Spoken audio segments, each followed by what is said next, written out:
അപ്പോൾ ഞാൻ ഇത് ലിപ്സിൽ അപ്ലൈ ചെയ്യാൻ പോവാണ് കേട്ടോ.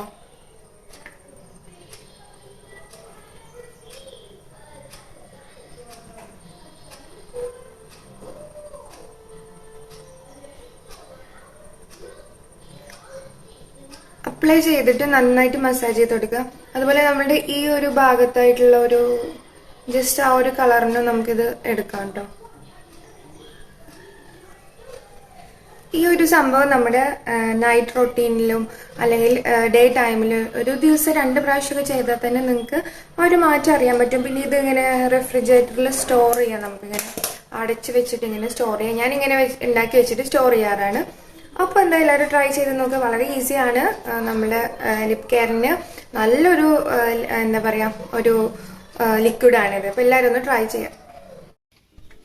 അപ്പോൾ നമുക്ക് ഈ ഒരു ലിപ് സെറം ഉണ്ടാക്കാനായിട്ട് ആവശ്യമുള്ളത് ബീട്രൂട്ടാണ്. ബീട്രൂട്ട് വലിയൊരു ബീട്രൂട്ട് ഞാൻ എടുത്തിട്ടുണ്ട്. അപ്പോൾ ഇതിൻ്റെ തൊലിയൊക്കെ റിമൂവ് ചെയ്തിട്ട് നമുക്കിത് ചെറിയ പീസാക്കിയിട്ട് ഇങ്ങനെ മാറ്റി വെക്കാം. അപ്പോൾ നമ്മുടെ ഒരു ലിപ്സിൻ്റെ ആ ഒരു കളർ തരാൻ മെയിനായിട്ടും ഈ ഒരു എന്താ പറയുക ബീട്രൂട്ട് നമ്മളെ ഹെൽപ്പ് ചെയ്യും. നെക്സ്റ്റ് നമ്മളുടെ ഇൻഗ്രീഡിയൻറ്റ് പറയുന്നത് ഷുഗറാണ്. ഷുഗർ നമ്മുടെ ലിപ് കെയറിങ്ങിന് വലിയൊരു ഇമ്പോർട്ടൻ്റ് ആണ് വഹിക്കുന്നത്. കാരണം എന്താണെന്ന് വെച്ചാൽ ഈ ഷുഗർ വെച്ചിട്ട് നമ്മൾ ജസ്റ്റ് ഒന്ന് നമ്മുടെ ചുണ്ടുകളെ സ്ക്രബ് ചെയ്താൽ പോലും ഡെഡ് സ്കിന്നൊക്കെ റിമൂവ് ചെയ്യാൻ ഹെൽപ്പ് ചെയ്യും. അങ്ങനെ നമ്മുടെ ലിപ്സ് കളർ വരും. അപ്പോൾ ഞാനിവിടെ പൊടിച്ചെടുക്കുന്നത് എന്താ വെച്ചാൽ വലിയ തരി ആയാൽ കുറച്ച് ബുദ്ധിമുട്ടാണ്. അപ്പോൾ ഒന്ന് ജസ്റ്റ് ഒന്ന് പൊടിച്ചെടുക്കാമെന്ന് വിചാരിച്ചു. അപ്പോൾ ഞാൻ രണ്ട് ടീസ്പൂണോളം ടേബിൾ സ്പൂണോളം ഷുഗർ എടുത്തിട്ടുണ്ടായിരുന്നത്. നന്നായിട്ട് ഫൈനായിട്ട് പൗഡർ ആക്കിയിട്ടില്ല, പക്ഷേ ഒരു ചെറിയ തരി പോലെ ആക്കിയെടുത്തിട്ടുണ്ട്. അപ്പോൾ ഇനി അതിൽ നിന്നും ഒരു 2 ടീസ്പൂൺ ഷുഗറിൻ്റെ ആ ഒരു പൗഡർ ഞാൻ ഒരു ബൗളിലേക്ക് എടുത്തിട്ടുണ്ട്. അപ്പോൾ അതവിടെ നിൽക്കട്ടെ. നമുക്കിനി ഈ ഒരു ബീട്രൂട്ട് എന്ത് ചെയ്യാം, നന്നായിട്ടൊന്ന് പേസ്റ്റ് ആക്കിയെടുക്കാം. ഇതിൻ്റെ ഈ ഒരു ബീട്രൂട്ടിൻ്റെ നീരാണ് നമുക്ക് ആവശ്യമായിട്ടുള്ളത്. അപ്പോൾ നമുക്ക് ആവശ്യത്തിനുള്ള ബീട്രൂട്ട് എടുത്തിട്ട് നന്നായിട്ടൊന്ന് അരച്ചെടുക്കാം. അത് അരച്ച് തന്നെ എടുക്കണം, കാരണം നമുക്ക് ലിക്വിഡ് കിട്ടണം. പിന്നെ വെള്ളമൊന്നും ആഡ് ചെയ്യണ്ട.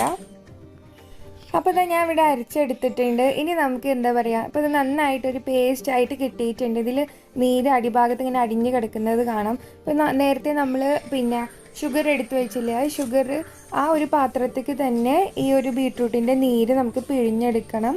അപ്പോൾ ഞാനിവിടെ ഒരു അരിപ്പ വെച്ചിട്ടാണ് കേട്ടോ ഇതിൻ്റെ നീരെടുക്കുന്നത്. അപ്പോൾ നമ്മൾ നീരൊക്കെ മാക്സിമം എന്താ പറയുക, ഞാൻ മുഴുവനായിട്ട് അരച്ചത് എടുത്തിട്ടില്ല, കുറച്ച് മാറ്റി വെച്ചിട്ടുണ്ട്. കാരണം നമ്മൾ ഈ 2 സ്പൂണ് പഞ്ചസാര പൗഡറിലേക്ക് ഒരു 3 സ്പൂണോളം ബീട്രൂട്ടിൻ്റെ ആ ഒരു ലിക്വിഡ് ഒഴിച്ച് കൊടുക്കാം. അപ്പോൾ ഇനി നമ്മൾ നെക്സ്റ്റ് ഒഴിച്ച് കൊടുക്കുന്നത് ഒലിവ് ഓയിലാണ്. അതൊരു 1-2 ഡ്രോപ്പ് മാത്രമേ ഒലിവ് ഓയിലിൻ്റെ ആവശ്യമുള്ളൂ. ഒലിവ് ഓയിൽ ഇല്ലാത്തവർക്ക് നോർമലി നമ്മൾ കോക്കനട്ട് ഓയിൽ ആഡ് ചെയ്ത് കൊടുക്കാം, അത് കുഴപ്പമൊന്നുമില്ല. അപ്പോൾ ഇനി നമുക്ക് ഈ ഒരു 3 ഇൻഗ്രീഡിയൻറ്റും നന്നായിട്ടൊന്ന് മിക്സ് ചെയ്തെടുക്കണം. അപ്പോൾ ഈ ഒരു കുറച്ചൊരു തിക്കായിട്ടുള്ളൊരു പരിവായിട്ടുണ്ടാവും, നല്ലൊരു ലിക്വിഡിൻ്റെ പരുവത്തിൽ നിന്ന് വിടുകയും ചെയ്തിട്ടുണ്ടാവും. അപ്പോൾ ഇത് നമുക്ക് ഇനി കൂടുതൽ ഉണ്ടാക്കി എടുത്തിട്ടുണ്ടെന്നുണ്ടെങ്കിൽ നമുക്ക് ഫ്രിഡ്ജിൽ സ്റ്റോർ ചെയ്യാം കേട്ടോ. അപ്പോൾ ഇത് നമ്മുടെ സെറം റെഡി ആയി കഴിഞ്ഞു. നിങ്ങൾ ലിപ് കെയറിന് ആഗ്രഹിക്കുന്നവരാണെങ്കിൽ, ലിപ് കെയറാൻ ഉദ്ദേശിക്കുന്നവരാണെങ്കിൽ ഈ ഒരു സംഭവം തീർച്ചയായിട്ടും മിസ് ചെയ്യരുത്. ഇത് തന്നെ മതി നമ്മുടെ ചുണ്ടുകൾക്ക് വരുന്ന ഏകദേശം എല്ലാ പ്രോബ്ലം സോൾവ് ചെയ്യാൻ. എല്ലാവരും ഒന്ന് ട്രൈ ചെയ്ത് നോക്കുക.